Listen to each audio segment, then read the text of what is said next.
स्वागत है आपका पवन वर्मा जी नई परख के मंच पर।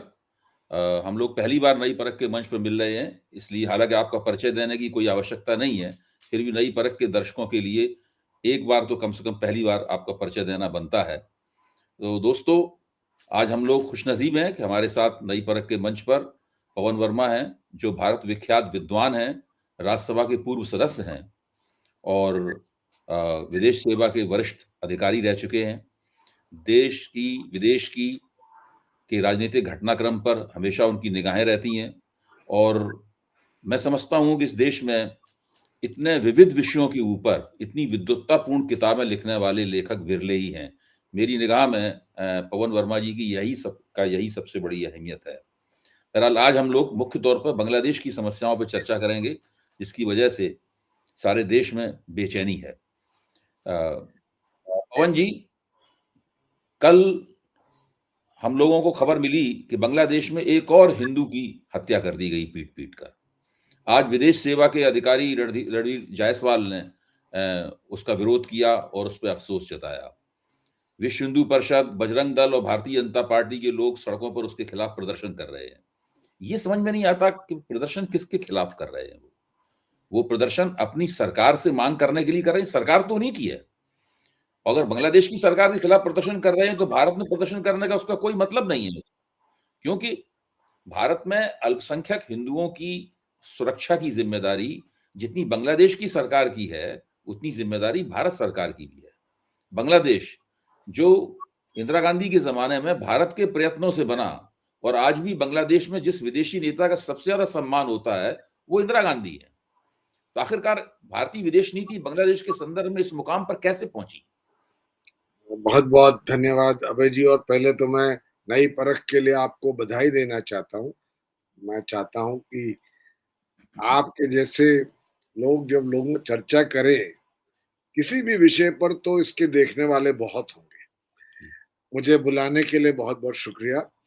आपका जो प्रश्न है वो प्रासंगिक है, क्योंकि आक्रोश होना देश के अंदर, हमारे देश के अंदर जब हिंदुओं को का उत्पीड़न हो तो ये स्वाभाविक है।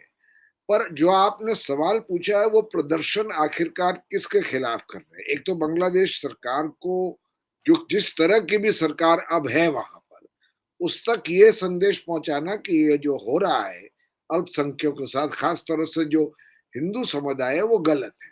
पर साथ साथ प्रश्न सरकार से भी पूछना जरूरी है। मैं समझता हूं कि बांग्लादेश की जो ये स्थिति है जिसमें हमको एक तरह से it took us by surprise, यानी शेख हसीना हमारी सहयोगी थी, हम उनके समर्थक थे, हमारे रिश्ते बहुत करीबी थे। पर इस परिस्थिति में शेख हसीना का इस तरह से देश को छोड़ने के लिए विवश होना, सरकार का गिर जाना, बांग्लादेश में अराजकता फैलना, इस सब पर शायद हमारी और पैनी नजर पहले से रहनी चाहिए थी। मैं हमेशा मानता हूं कि जब भी हम अपनी कूटनीति, और क्योंकि मैं एक प्रोफेशनल डिप्लोमेट रहा हूं, किसी और देश में, चाहे कितने भी हमसे करीब उसके आज के शासक हो, वहां के जो पूरे राजनीतिक स्पेक्ट्रम ऑफ ओपिनियन है, जितने वहां पे और भी दल है, राजनीतिक शक्तियां हैं, उनसे भी संपर्क रखना जरूरी है। मेरे समझ से, जहां तक मैं देख रहा हूं, भारत ने एक तरह से पूरा आ, आ, आ, जिसको कहा जाए, put all the eggs in the basket of Sheikh Hasina, यानी हर तरह से हम उन पर ही निर्भर हो गए। और हमने देखा नहीं कि उनके आखिरी 10 साल में शेख हसीना की अंदरूनी तानाशाही किस तरह से बढ़ रही थी। पहली बात ये, लोकतंत्र का वहां गला घोटा जा रहा था, जो उनके राजनीतिक विरोधी थे वो जेल में थे या पाबंदी में थे। तो एक तो ये हमको, या तो उनसे उनको मशवरा देने की जरूरत थी कि उनकी आ, लोकतांत्रिक आ, जिसको कहा जाए समर्थन देश में कम होता जा रहा है, कम होता जा रहा था। दूसरी बात, वहां पर अंदरूनी समस्याएं बढ़ती चली जा रही थी। बेरोजगारी, एक नई स्कीम आई थी जॉब कोटा की, जिसका युवा पीढ़ी में बहुत विरोध था, और आर्थिक मंदी के कारण से उनके तानाशाही सरकार के वजह से जब चिंगारी वहां पे आग हो गई, अराजकता फैल गई, तो हम शायद इसको एंटिसिपेट या इसको हम देख नहीं पाए होते। अब हुआ क्या कि हमारी खालिदा जिया से, जो दूसरी बड़ी पार्टी है वहां, आप जानते हैं या तो शेख हसीना बनती है या खालिदा जिया बनती है बीएनपी पार्टी की। खालिदा जिया से शायद हमारे संपर्क उस तरह के नहीं थे कि अगर शेख हसीना किसी कारणवश न रहे तो हमारे और भी संबंध हैं और पार्टियों के साथ। शेख हसीना वहां से उनको जब भागना पड़ा तो बांग्लादेश में हमारे पास कोई विकल्प नहीं रह गया। और मैं हमेशा ये मानता हूं, मैं आपको एक मिसाल दूं अगर समय हो, जब मैं राजदूत था भूटान में, तो वहां नई लोकतंत्र की प्रणाली आई थी, और जो वहां का संसद था, पार्लियामेंट था, उसमें 47 एमपी थे, जो 45 एक पार्टी के थे। तो विपक्ष के पास केवल 2 एमपी थे, और उनके लीडर को, वो भी उन 2 में से एक था, तो उस पार्टी के जो लीडर थे उसको लीडर ऑफ ऑपोजिशन का दर्जा मिला था, यानी एक कैबिनेट रैंक मिली थी। मैं जब इंडिया हाउस में, यानी राजदूत के निवास पर जब भी कोई बड़ा बैंक्वेट डिनर करता था, तो मैं लीडर ऑफ ऑपोजिशन को हमेशा बुलाता था, क्योंकि हमारी हमारी खुद की भी ये प्रणाली है। बल्कि मुझे एक दफे वहां के तब के प्रधानमंत्री ने एक बार मजाकिया तौर से कहा भी कि साहब आप इनको क्यों बुलाते हैं, वो 2 एमपीज हैं इनके पास। मैं हमेशा बुलाता रहा, और वो बल्कि मुझसे खुद भी हंस के पूछते थे कि आप भी मुझे इतनी तरजीह क्यों देते। मैंने कहा साहब you are prime minister in waiting. तो हंसते थे। आज वो प्रधानमंत्री है, वाह दूसरी बार चुनाव जीता उन्होंने। तो कहने का मतलब ये है कि हर तरफ से जो वहां की अंदरूनी पार्टीज है, जो और शख्सियत है, जिनका बाद में कभी प्रभाव हो सकता है, जिनकी कभी मदद की जरूरत भी हो सकती है, शायद उनसे हमें रिश्ता बना के रखना था, जो बांग्लादेश में नहीं हुआ मेरे समझ से।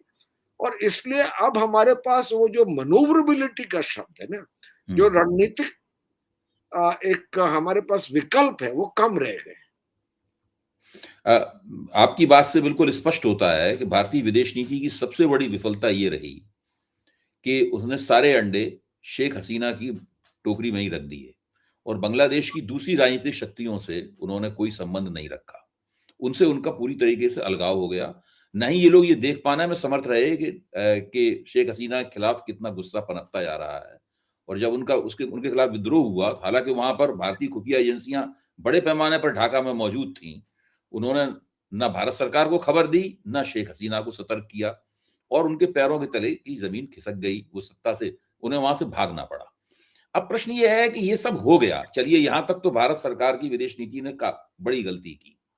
फिर इस गलती को सुधारने का भी इनके पास मौका आया। जब देखा गलती हो गई तो फिर उस गलती को सुधारना चाहिए था। जो नए मोहम्मद यूनिस जो सलाहकार बन के आए, सरकार के संचालक बने हुए हैं, और भी दूसरी शक्तियां सक्रिय हुई। भारत सरकार को ये भी पता लग गया होगा कि वो जो विद्रोह हुआ है, उस विद्रोह के पीछे अंतर्राष्ट्रीय स्तर पर किसकी प्रेरणाएं थी, किसका नियोजन था। ये सब बातें भी छन छन कर अखबारों और मीडिया के जरिए हम सब लोगों के सामने आई, और कुछ कुछ हम लोग उनके बारे में जानते हैं। भारत सरकार ज्यादा जानती होगी, मुझे पक्का यकीन है। हम मेरे जैसे व्यक्ति जो बाहर खड़ा हुआ है घटनाक्रम के, उसके मुकाबले भारत सरकार तो और भी ज्यादा गहराई से जानती होगी कि बांग्लादेश में जो हुआ वो क्यों हुआ। साधनों से अपनी गलती का भी एहसास होगा। इसके बावजूद भी वो कोई भी करेक्टिव एक्शन नहीं ले पाए, कोई भी संशोधनकारी कदम नहीं उठा पाए। उन्होंने शेख हसीना को भारत में शरण दी। इस वक्त वो लुटियंस जोन्स के किसी बंगले में रह रही हैं, और देखा जाता है कि वो लोधी गार्डन में कभी कभी एनएसजी कमांडो से घिरी हुई टहलती भी हैं सुबह के वक्त। और यहाँ से वो शरणार्थी हैं भारत में, तकनीकी रूप से पूरी राजनीति करती हैं, अपने राजनीतिक बयान जारी करती हैं। वहां पर उन्होंने अपनी पार्टी की एक कोई मीटिंग, हालांकि पार्टी उनकी प्रतिबंधित है और शेख हसीना को मौत की सजा तक सुनाई जा चुकी है, उसको उन्होंने ऑनलाइन संबोधित भी किया, इस तरह की अफ़वाह है। मोहम्मद यूनुस ने उसका विरोध भी किया कि इसको यहाँ पे बयानबाज़ी की इजाज़त नहीं मिलनी चाहिए। लेकिन भारत ने उन्हें शरणार्थी से कुछ अधिक की हैसियत दे रखी है। तो ये नहीं, इसका मतलब है कि भारत सरकार अपनी पुरानी गलती को संशोधित करने के लिए तैयार नहीं है।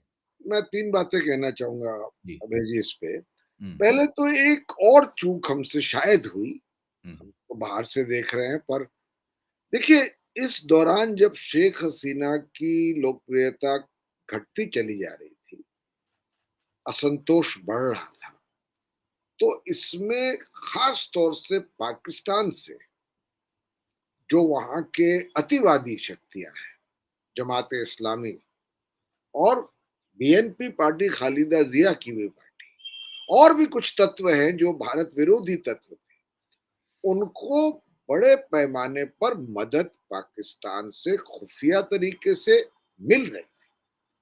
हम इसको देख नहीं सके, ऐसा मैं विश्लेषण कर सकता हूं, क्योंकि अगर देख लेते तो शायद उसको रोकने की कोशिश करते या शेख हसीना को चेताते कि देखिए ये हो रहा है, या तो आप अपना रवैया बदलिए या इस पर कोई प्रतिबंध लगाइए।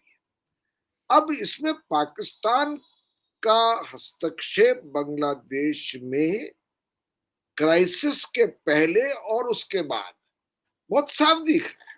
आखिरकार आप देखें, मोहम्मद इशकदार वहां पहुंचे, विदेश मंत्री है, उप प्रधानमंत्री है। मेरा ख्याल 10 साल बाद एक ऐसी विजिट हुई होगी।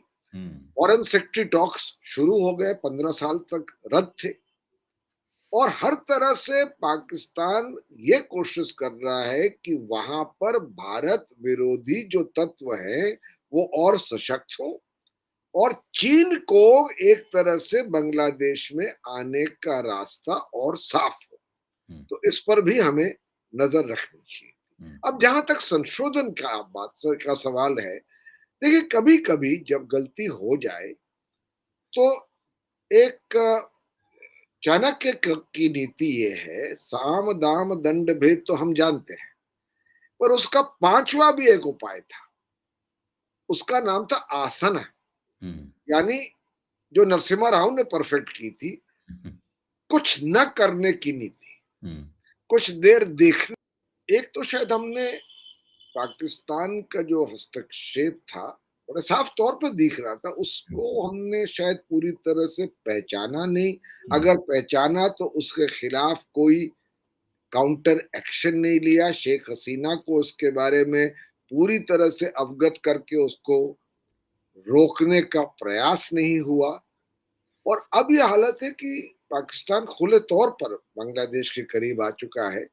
तो ये एक और चूक हमारी हुई है। दूसरी बात मैं आपसे कह रहा था कि जहां तक जो अब तक ये हुआ तो है, आप बहुत बहुत संगीन बात कह रहे हैं कि भारत की विदेश नीति की विफलता के कारण पाकिस्तान को बांग्लादेश के नज़दीक आने का मौका मिल गया, जो जो कि मौका पहले उपलब्ध नहीं था। जो आप जानते ही हैं कि बांग्लादेश का जन्म कैसे, जी, जी। और पाकिस्तान के विरोध में, हुँ, और पाकिस्तान अब तक कोशिशों के बावजूद भी बांग्लादेश में अपनी पैठ नहीं बना पा रहा है। जी। पर उसने शेख हसीना के ये जो आखिरी 5-7 साल थे उसमें एक अवसर देखा। हुँ, उसने समझा कि उनके खिलाफ असंतोष बढ़ रहा है। उन्होंने देखा कि आर्थिक मंदी के कारण युवा पीढ़ी अस्थिर है, और उसने उसका पूरा फायदा उठाया। और अब आप देखते हैं कि अब काफी साफ तौर पे दिखता है कि पाकिस्तान का हाथ बांग्लादेश में शेख हसीना के वहां से जाने के पहले और उसके बाद तो खुलेआम दिख रहा है। तो ये हमसे एक, मैं समझता हूँ, या तो चूक हुई है जहां तक दिखता है। मैं ये नहीं कह सकता कि ये सच है, हो सकता है कुछ चीजें हम रोक भी ना पाते हो। जहां तक संशोधन की बात है, अब जी मैं मानता हूं कि एक चाणक्य नीति में साम दाम दंड भेद के तो उपाय हम सब जानते हैं, पर चाणक्य ने एक पांचवें उपाय की भाई बात की थी, वो है आसना। हुँ, आसना वो उपाय है जहां आप कुछ देर तक रणनीति के तहत कुछ ना करें, यानी sit on the fence hmm, and watch. तो अभी मैं समझता हूं बांग्लादेश में, क्योंकि 12 फरवरी को 2026 में चुनाव है, तारिक रहमान बीएनपी पार्टी के वापस आ आए गए हैं वापस। और मैं समझता हूं अवामी लीग का चुनाव में हिस्सा लेना, आप जानते हैं उस पर प्रतिबंध लग चुका है। और जो जमात इस्लामी है, चाहे वो उसकी एक न्यूसेंस वैल्यू हो, यानी वो हर भारत विरोधी तंत्र का इस्तेमाल कर सके और बांग्लादेश को शरिया की तरफ, एक्सट्रीम अतिवादी जो इस्लामिसिज्म है उसकी तरफ ले जाने का प्रयास कर रही हो, पर उसकी लोकतांत्रिक समर्थन कम है। बीएनपी ही लगता है अगर चुनाव होंगे और हो सकेंगे तो शायद सत्ता में आने के काबिल है। तो अब थोड़ी देर स्थिति को देखने के बाद हमें कोशिश ये करनी चाहिए कि बीएनपी से हम किसी तरह का रिश्ता बनाएं, क्योंकि आज भी बांग्लादेश में बहुत से ऐसे लोग हैं जो समझते हैं कि भारत के साथ अच्छे रिश्ता होना बांग्लादेश के ही हित में है। ठीक बात। तीसरी बात जो आपने कही शेख हसीना के बारे में, देखिए शेख हसीना को एक बार हम लोग ने शरण दे दी और वो हमारी अच्छी सहयोगी और समर्थक रही इतने सालों तक, तो हम उनको अबेंडन नहीं कर सकते। फिर उसके बाद ऐसा लगेगा कि कोई किसी को अभी हमारे पर विश्वास नहीं रह जाए। अब जो भी हुआ, उन्होंने शरण भारत में लिया है, उन्होंने दोस्ती निभाई थी और हम उनको अब जो रख रखाव हमने दिया उसको हमें कायम करना चाहिए, ऐसा मेरा मानना है। नहीं नहीं, मैं आपकी बात से सहमत हूं, लेकिन कम से कम भारत ये तो कह ही सकता है कि वो यहाँ बैठकर राजनीति ना करें, कि उनकी राजनीति करने से भारत और बांग्लादेश के पहले से ही बिगड़े हुए संबंध और भी ज्यादा बिगड़ते हैं। वरना क्या होगा, अगर वो राजनीति यहाँ से बैठ के करेंगी और उन्हें करने की इजाजत दी जाएगी, फिर तो वो भारत और बांग्लादेश के संबंधों के बीच में अटक जाएंगी ना फिर। हाँ, मैं इससे इससे सहमत हूँ जी जी कि हमें बांग्लादेश की जो उभरती हुई ताकतें हैं और खास तौर से तारिक रहमान के वापस आने के बाद बीएनपी की जो मौजूदा हालत है, हमें उन्हें डायरेक्टली या बैक चैनल्स के द्वारा आश्वस्त करना चाहिए कि यहां से बैठ के शेख हसीना हमारे शय पर बांग्लादेश की अंदरूनी राजनीति में कोई दखल नहीं देंगी। इतना तो हमें आश्वस्त करना चाहिए। ठीक है। अच्छा, इसमें एक एक तरफ और आपका ध्यान मैं खींचूंगा कि बांग्लादेश पूरा दक्षिण एशिया ही, साउथ एशिया ही, लेकिन खास तौर से बांग्लादेश और काफी हद तक देखा जाए नेपाल और श्रीलंका भी, वो अमेरिका और चीन की जो प्रभुत्व की होड़ है उसका अखाड़ा बना हुआ है। और ये ठीक है कि अब बांग्लादेश में विद्रोह हो गया है, शेख हसीना को हटा दिया गया है, लेकिन अभी भी चीन का प्रभाव वहां पर है।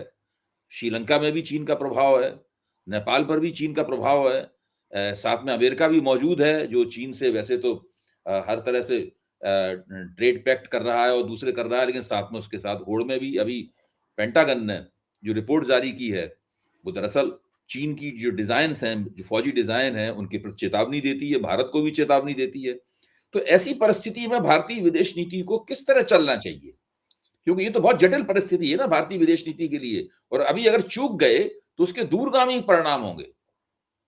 नहीं, ये आप जो कह रहे हैं अभय जी, ये सही है कि इस समय जो हमारे पड़ोसी मुल्क हैं उनमें बहुत व्यापक ढंग से अस्थिरता है और कुछ तो जब छोटे पड़ोसी देश एक बड़ी शक्ति के साथ जब उनका रिश्ता होता है तो एक एक बोध होता है कि ये जो बड़ा देश है भारत यहाँ पर, वो हमारे अंदरूनी मामलों में हस्तक्षेप तो नहीं कर रहा है। अब जैसे नेपाल में आप लीजिए, नेपाल में ये आम मानना है कि भारत जो है उसका कोई ना कोई दखल अंदाजी उनकी अंदरूनी राजनीति में है। ये हमारी कूटनीति की असफलता है। क्योंकि मेरा ये मानना है, मैं भूटान में राजदूत था, मैंने आपसे जिक्र किया, सेंसिटिव संवेदनशील राष्ट्र है चीन और भारत के बीच में। तो मेरी मेरी हमेशा कोशिश रहती थी, और ये मेरी ही नहीं, भारत सरकार की ये थी कि भूटान को हम पूरी तरह से ये विश्वास दिलाएं कि हम उसकी सॉवरेनिटी और उसकी स्वतंत्र जो एक स्टेटस है उसको पूरी तरह से सम्मान देंगे, और उसके साथ हमने अभय जी एक व्यवस्थित जो रिश्ता जोड़ा है हाइड्रो इलेक्ट्रिक पावर के जरिए, कि उसकी नदियों पर हमने हाइड्रो इलेक्ट्रिक डैम्स लगाए, हमें पावर चाहिए, इलेक्ट्रिसिटी चाहिए, उसको उसकी रेवेन्यू चाहिए। अब ये लंबा रिश्ता बन गया, वो भूटान का बिगेस्ट सोर्स ऑफ रेवेन्यू है। ये नेपाल के साथ अगर हम कर पाते, अगर विश्वास की वहां एक जगह बना लेते, तो जितना हमें भूटान से हाइड्रो इलेक्ट्रिसिटी मिल रही है उसके 5 गुना नेपाल से मिलती, और फिर हम एक व्यवस्थित ढंग से हमारे रिलेशनशिप बन जाती, नेपाल का भी उत्थान होता उसमें। तो ये हमारी असफलता रही है कि कुछ सस्पिशन, यानी कुछ सेंस ऑफ कि भारत जो है वो एक लेवल प्लेइंग फील्ड हमारे जो अंदरूनी मामले हो उसमें हमको नहीं दे रहा है। नहीं। तो ये जरूर है कि इस समय हमारे पड़ोसी मुल्कों में, आप पाकिस्तान का तो क्या कुछ कहने की जरूरत ही नहीं है, और वहां पर चीन का भी दखल है, और अमेरिका डोनाल्ड ट्रंप भी आजकल जो जनरल मुनीर को तरजीह दे रहे हैं, वो मैं समझता हूँ हमारे लिए अच्छा संदेश तो नहीं है, चाहे हम कबूले उसको चाहे ना कबूले। बहुत सालों के बाद ऐसा हो रहा है। बीच में अमेरिका जो था वो पूरी तरह समझ गया था कि उसकी दीर्घगामी जो उसकी जो लॉन्ग टर्म रिलेशनशिप वो भारत के साथ ही बनानी है, और पाकिस्तान एक इस समय एक बहुत ही मैं समझता हूँ खराब दौर से गुजर रहा है, आर्थिक स्तर पर भी, और भी जो उसकी इंटरनल पॉलिटिक्स है। पर आज आप देख रहे हैं कि अमेरिका फिर से वो कोल्ड वॉर वाली रिश्ते बना रहा है पाकिस्तान से। नेपाल में तो चीन का आप दबदबा देख ही रहे हैं, और बांग्लादेश में भी अब, क्योंकि शायद हम समझ नहीं सके वहां परिस्थितियां कितनी जल्दी बदल सकती, वहां भी अब पाकिस्तान के जरिए और चीन के अपने प्रयास से वहां जगह हमारी सिकुड़ती चली जा रही है। और बांग्लादेश हमारे लिए इसलिए भी जरूरी है क्योंकि वो नॉर्थ ईस्ट रीजन है, वो वैसे भी बड़ा ही सेंसिटिव रीजन है। वहां कई फैक्शंस ऐसे हैं जिनको अगर बांग्लादेश प्रोत्साहन दे, और चीन बांग्लादेश के जरिए प्रोत्साहन दे, तो ये हमारे लिए हमारी सुरक्षा के हित के खिलाफ। ये सारी बातें हमें मद्देनजर रखनी पड़ेंगी, और एक बार पुनर्विचार करना पड़ेगा हमें कि आखिरकार पड़ोसी मुल्क हमसे, पड़ोसी राष्ट्र है हमारे, उनसे हम कैसे और बेहतर रिश्ते बना सके। मैं चीन का यहाँ जो कोशिश चल रही की जो यहाँ कोशिश चल रही है उससे परेशान नहीं, क्योंकि उसके खिलाफ भी श्रीलंका में आप देखिए, क्योंकि चीन के साथ इतने चीनी लोग पहुंच गए वहां पे, और कोई भी देश ये नहीं चाहता कि साहब किसी के मुट्ठी में आ जाए। तो ऐसा हमें नहीं है, हमारे जितने पड़ोसी देश हैं उनका आर्थिक और राजनीतिक हित हमसे कहीं ना कहीं जुड़ा हुआ है, उसको कैसे फिर और मजबूत करें, हमको ये देखना है, चीन के ही डर से नहीं, पर रणनीतिक सजगता के कारण। बहुत उम्दा विश्लेषण किया आपने, और आपकी बात से मोटे तौर पर यह निष्कर्ष निकलता है, शायद आप मेरे निष्कर्ष की तस्दीक भी करेंगे, कि भारतीय विदेश नीति को नए सिरे से दक्षिण एशिया में अपने पड़ोसी देशों के साथ अपने संबंधों का मीज़ान दोबारा बनाना पड़ेगा, क्योंकि अभी तक की विदेश नीति रही वो कई खामियों की वजह से अच्छे नतीजे नहीं दे पाई है। वो पुरानी गलतियों को स्वीकार करते हुए अगर भारत सरकार कोशिश करेगी, तो वो जाहिर है भारतीय विदेश नीति की सफलता का इतिहास बहुत पुराना है, और बड़ी समृद्ध और योग्य हमारे पास विदेश सेवा है, तो हम लोग बहुत बेहतर संबंध बना सकते हैं अपने पड़ोसियों के साथ में, और अंतर्राष्ट्रीय संबंधों का भी ध्यान रख सकते हैं कि चीन की यहाँ पे क्या भूमिका है, उसके स्वार्थ क्या हैं, अमेरिका की क्या भूमिका है, उसके स्वार्थ क्या हैं। लेकिन अंततः तो दक्षिण एशिया का सबसे शक्तिशाली और प्रभावशाली राष्ट्र भारत है, और अगर वो एशिया प्रशांत इलाके में अपना बोलबाला नहीं भारत कायम कर पाएगा, तो फिर दुनिया में अंतर्राष्ट्रीय संबंधों में अपना बोलबाला कायम करने की महत्वाकांक्षा उसे त्याग देनी पड़ेगी पूरी तरीके से। मैं बहुत-बहुत आपसे धन्यवाद, बहुत-बहुत धन्यवाद पवन जी। बहुत अच्छी चर्चा हुई, और मेरा निवेदन होगा कि आगे कभी हम लोगों को अगर आपकी राय की ज़रूरत पड़ी, तो आप अपने कीमती वक़्त में से कुछ समय अभय निकालें। जी, आप तो जानते हैं मैं आपका कितना सम्मान करता हूँ। अरे! जब भी आप हुक्म करेंगे मैं हाज़िर हूँ। बहुत, बहुत-बहुत बहुत, बहुत, धन्यवाद। बहुत